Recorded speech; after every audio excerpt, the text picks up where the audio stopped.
Grandes ideias.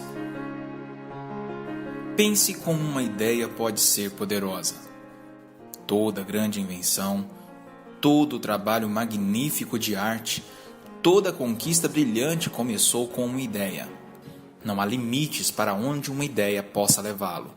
Mesmo assim, uma ideia sozinha não é suficiente. Ideias são inúteis se alguém não executá-las.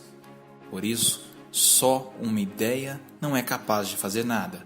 Não é capaz de levá-la ao sucesso.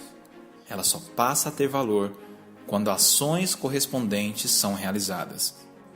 Você provavelmente já teve centenas ou milhares de boas ideias, e as únicas que serviram para algo foram as que tiveram ação conectada ou causadas por elas.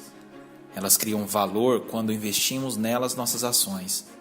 De fato, quanto mais você age sobre suas ideias, melhor suas ideias acabam ficando. Por quê?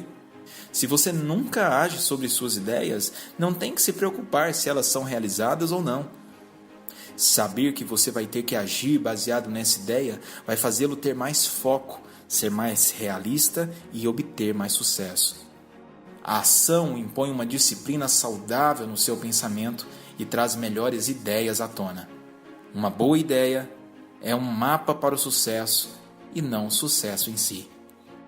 Uma ideia é um ótimo começo, mas só se você agir. Respeite e valorize suas boas ideias, agindo para transformá-las em realidade.